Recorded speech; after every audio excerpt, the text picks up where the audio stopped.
Welcome to another episode of Law Unpacked, where we delve into the intersection of law, business, and community impact. I'm your host, Sean DeVries. Today, we're addressing a topic that affects countless individuals and families: debt. It's more than just numbers. It's about the stress, the stigma, and the journey to financial freedom. Joining us is Ben Matthews, a seasoned consumer bankruptcy attorney and the host of the Debt Sucks podcast. Ben brings in over 30 years of experience offering practical advice and relatable stories to help people navigate their financial challenges. Ben, welcome to Law Unpacked. It's a pleasure to have you. Thank you, Sean. Glad to be here. So tell me, the genesis of the podcast. What inspired you to start Debt Sucks podcast, and how does it reflect your approach to helping people with debt? You know, Sean, I've been doing this for a long time, and lots of people struggle with debt, but they don't necessarily need to file bankruptcy. And so, I've worked, and believe me, I've had my own struggles with debt too. Raising a family, dealing with the storms that all come to us. Right now, it's inflation and the tariffs and those sorts of things. But it's always something going on, and it's hard for people to manage money and think intentionally about their money. And so I think it's important to kind of step back, because we don't get a good education anywhere about how to manage money, how to handle money in my house. Sure. Right? That's true. That's true. I can't tell you any college classes that I took in my years that said, hey, this is probably what you need to invest in, or here's some student loans for you. Right. Too many people I talk to manage their finances by the amount of money in their bank account. If there's money there, then I can do something.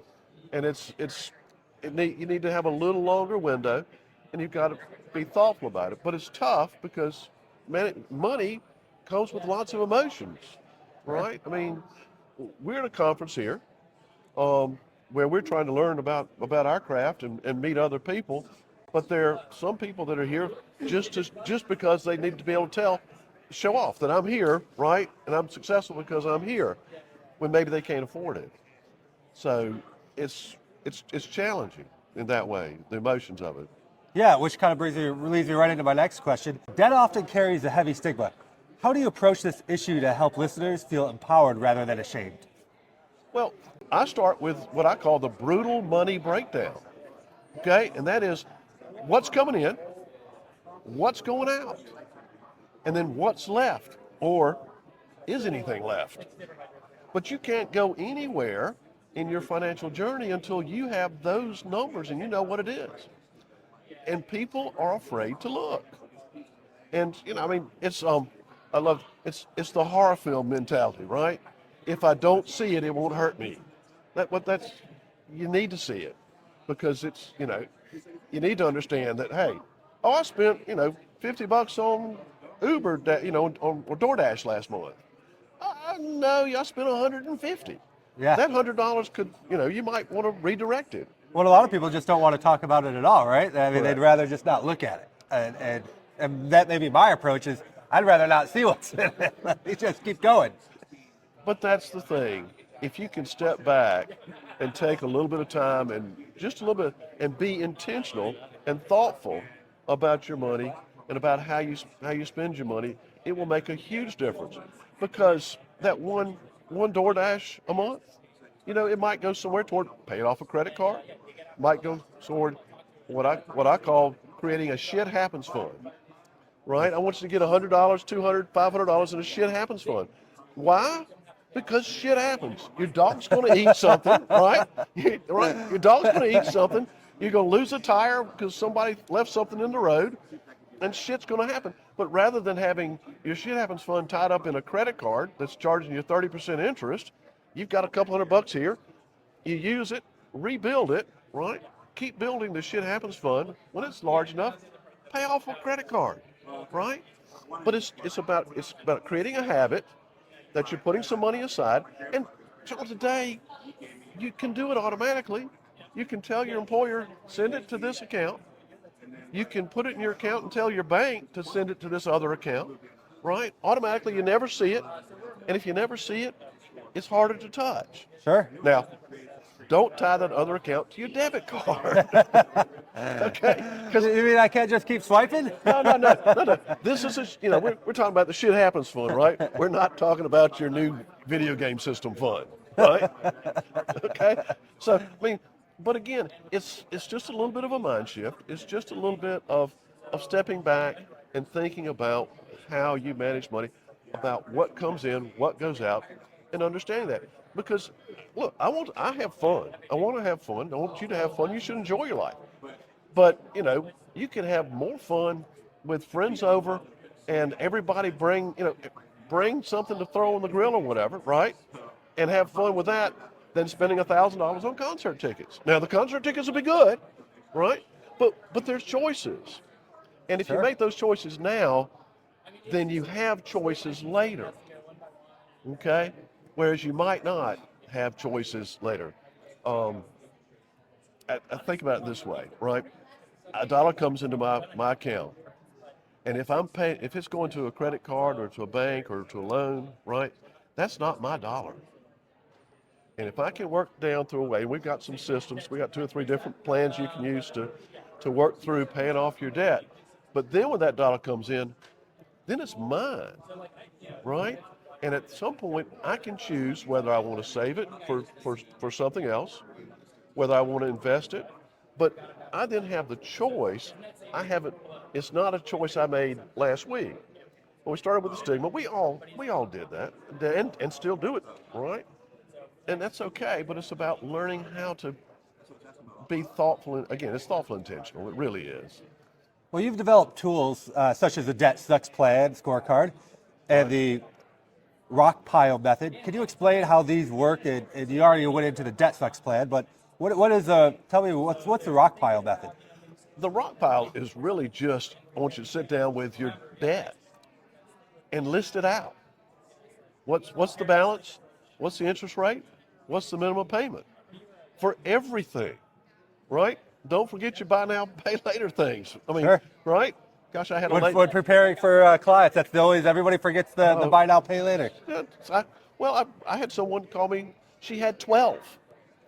12, right? I can't even manage that. No. I mean, Well, that's why she was calling me for about bankruptcy, because she wasn't managing it, right? But if you can do something about it. And so the rock pile is just a list of your debts. And then what I like is a pile driver. You build your shit happens fund, and you keep building your shit happens fund until you've got enough money to take off. And say you got $1,000 credit card, so you've got now $1,500 shit happens fund. Take that $1,000, pay that card off. Boom. Keep making the pile driver. Right. I like pile it. driver. Get rid of it. Pile driver. Do you know how good it is to go and say, all right, MasterCard, that one, gone. God. Boom. Boom. And it's just, and then it makes you want to get up and dance a little bit, all right? Yeah, I mean, and you I don't should think celebrate it. I mean, we could, Yeah, well, I don't want to scare anybody, right? But that's it. But the other thing to do is work. There's I call the small rocks. Is you take your smallest one, and you pick an amount. I call it your hammer, right? And you pay the minimums on every other debt, and on the smallest one, say your hammer's $50, right? So you're making the minimum payment plus $50 until you pay that debt off. Then you take that minimum payment, that $50, and it goes to the next one. And you work your way up until you paid off all your debt. Now, with your shit happens fund, because, right, something's going to happen, you can still keep this plan going because you've got your shit happens fund over there to deal with those little curveballs, Sure. right? And you work your way through that. Or some people like it, pick the highest interest rate and do the same thing. This is going to be faster, as far as it's going to be better monetarily, because you're going to get rid of the highest interest rate first. But it's the same process. You're working through one debt at a time. I mean, for me, I like the thrill of just crushing a debt. Man, I still like that pile driver, man. I do. And the thing is, what I know, because this is what happens to me, right? Is I'll get on a plan, and I'll get on a track, and something happens, and I'll deal with it. I've got shit happens fun over here. I'll deal with it, but something else is going to happen. I get off a little bit off track, but I can come back to it, right? We're human. It's going to happen. Gosh, have you ever, do you work out? Yeah, Right? daily. Daily? Good. Because I can work out consistently for almost 3 months, right? And then something's going to happen in my schedule, and I'm going to miss it for a couple of weeks. But you go back. And That's it's the it. same thing with a debt plan, with managing your money. Things are going to take you off track. Just recognize it. And we're human. That's just, come on. Well, I think, for me at least personally, it's setting small goals, right? So when I Right. first got back into the gym, because I took years off, it wasn't just, No, I just understand. and it was, hey, I could do anything 2 days a week, right? So let's Right. start with 2 days a week. Yeah. And that's still my goal today is get there at least 2 days, and then I'll get some bonus days if I get there some other days. No, I mean, but that's it. I mean, it's the same thing. Start your shit happens. Can you put $10 aside a week? Put $10 aside. That is a major step ahead of what you're doing today, and it creates the habit. Okay, because we're habit driven creatures, right? Sure. Nobody you likes create change. Nobody. But you create that habit. But the other thing though is you look at all your buddies and the people you compare yourself to, and say, God, they're doing great. Well, yeah, they're doing great on Instagram, okay? But you know what? You can't see their bank account. You can't see their credit cards, right? You don't. Are they doing great today because they're going to ruin tomorrow, right? Or Sure. yeah, right? Or, and so your choice is I can look great today, right? Or I can manage and be great later on. Okay? I mean, it's my dad used to tell me, do you know the fastest way to get to create a small fortune?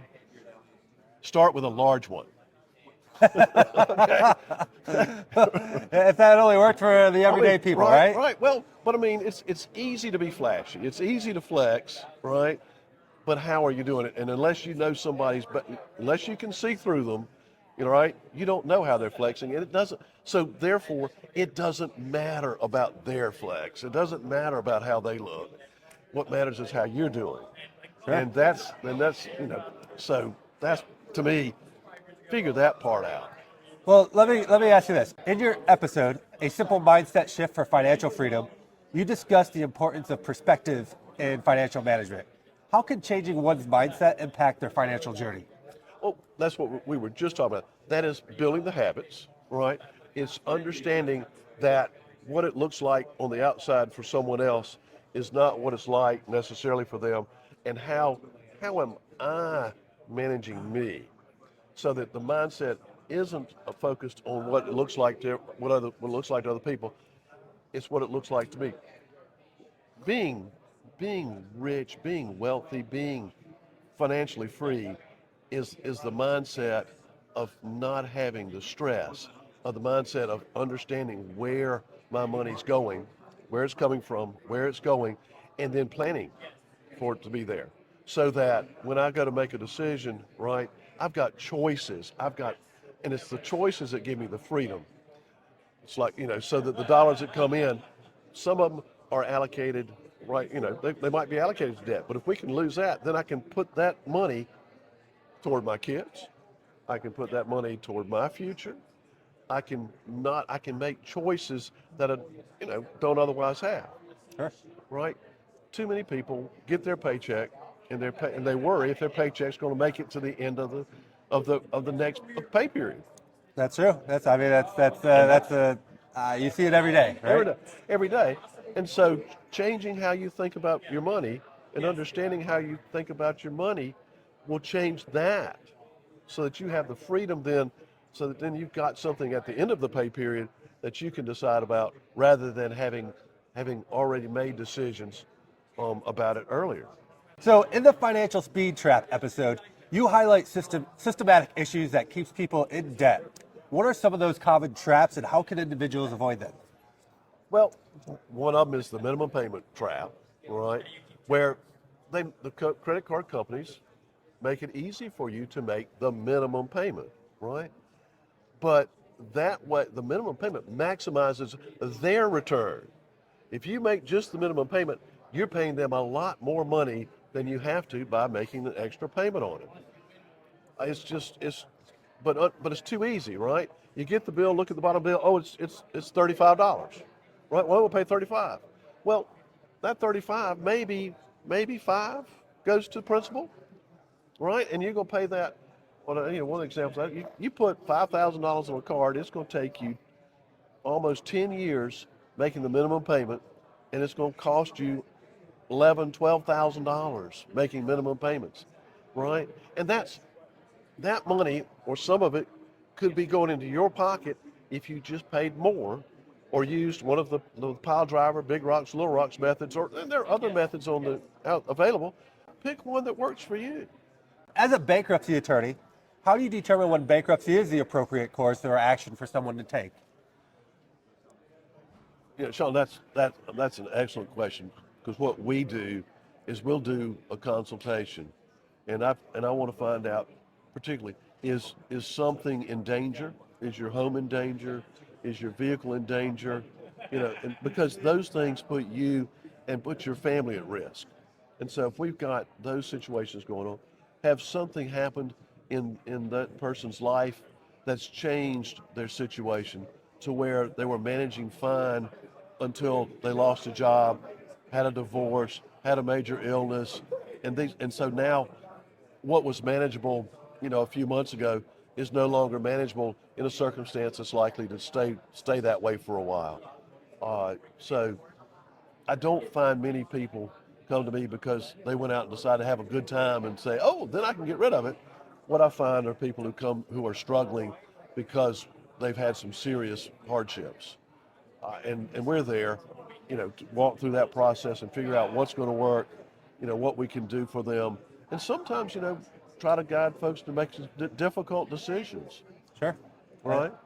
I always get the, I hope I never have to use you when I meet somebody new. And it's like, well, you may have already needed it, but, let's prevent that from happening. Well, and that's kind of my theory behind the Debt Sucks podcast, right?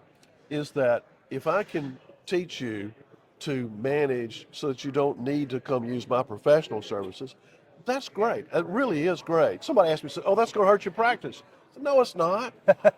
And it's not because it's really hard to, particularly as you're younger, to manage enough to overcome a serious illness where you've lost your work, lost your employment, and you're not likely to go back to it for a year or more. It's really challenging to go through a divorce where you got two incomes providing one house, paying for one household, and now you've got two incomes paying for two. Your income's going to pay for, your entire income has to pay for one household, and all the expenses associated with that. Recently, there've been a lot of layoffs within the federal government, right? And so if you're laid off and it's hard to find a job, again, it's only going to last so long. And I mean, I had a podcast recently. I'm going to tell you, don't take money out of your 401k. I mean, it would be better to file a bankruptcy than to take money from your 401k. Sure. You need that money for later. You do, and that money, not only that, but that money's going to grow, right? Because it's earning interest, it's compounding, it's growing wherever it's got invested, but then that amount it earns from the investment grows, right? And so it's like your money's made babies, and your baby's little baby money is working for you too. So I mean, when you take that out, not only are you losing that, you're losing that growth. Sometimes you can pay it back, but it's still not the same, and it's far worse than even a title loan. After a winter, there's always a spring, right? Right. It's not going to be bad forever. There'll always be a spring.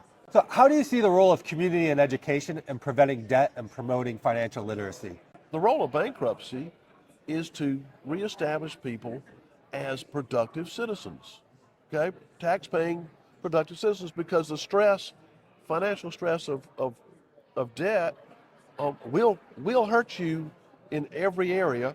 It makes you less effective as a parent, as an employee, or as an employer. And so bankruptcy restores that balance for you. But the same way, if you don't need bankruptcy, but if you can start to learn how to manage your money, then you can avoid some of that stress. And there's a role here. It's important for our children to learn how to understand money, to understand debt. I mean, my podcast is Debt Sucks. But the truth is that not all debt sucks. Debt is a tool. Money is a tool, right? There isn't there isn't some debt fairy out there saying this one's good and this one's bad. It can all be good, it can all be bad, but you have to understand what you're doing. You have to understand this impact in your finances and in your life, not just on you, but how it affects you, your family, your work. And so it's important that people find someone that they can listen to and they can follow so that they can gain an understanding of how money moves through their life. So you've been doing the podcast now for almost 6 months, is that right? You started about November of Little over 3 months. a little over 3 months. Yeah. So what's the roadmap for that podcast? Where would you like to see that going? What's the future? The future is, I hope to be able to create some courses and have those available for people to take. I'm enjoying it. I'm getting some good feedback on it. I want to listen to what people or I want to hear what people are saying about it so that I can make sure that I get the information that they need out to them, because this is, I get to talk. I love to talk, right? But I want people to hear what they're looking at for, what they want, and what information they need in a way that they can understand. Um, you know, I'm a fan of Dave Ramsey, but there are a lot of, but Dave is not for everybody, Sure. right? Susie Orman is great. She's not for everybody. I'm not for everybody by a long shot. But there are people that we can all serve that, in whatever reason we connect. Right. So I just want to connect with some of those folks and provide some of the tools and resources as we go along, to make life a little easier. That's it. Just make life a little easier, because there's too much you miss out on. Yeah, I mean, it's about getting education and knowledge out there, right, for everybody to take and to use, and hopefully shape their lives and rebuild their credit and give them a better future. That's it. It's exactly about building that better future, about reducing that stress, just having choices. Okay. And that's one of the things. The people that come to me, come to you for bankruptcy, their choices have now been very restricted. And if you've managed and set aside and done some of the things, then you have some options, right? And that's the role of education there, right?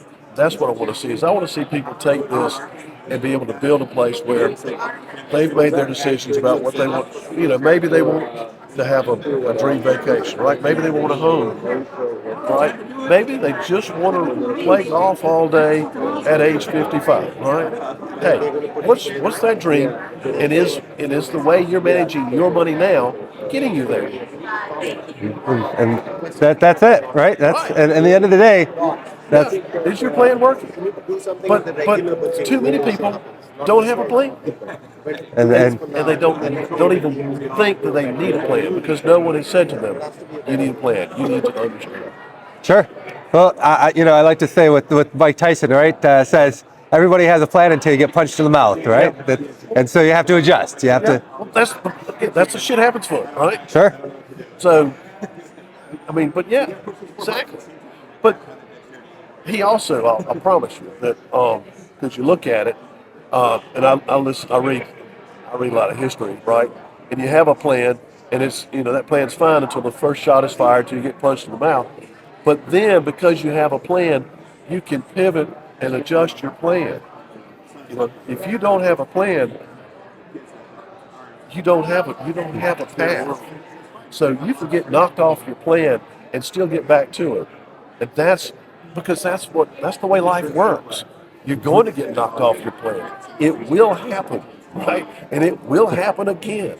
But if you recognize that, that's part of that mindset again. But if you recognize that, then you can adjust. Then you can step back and say, okay, this went sideways.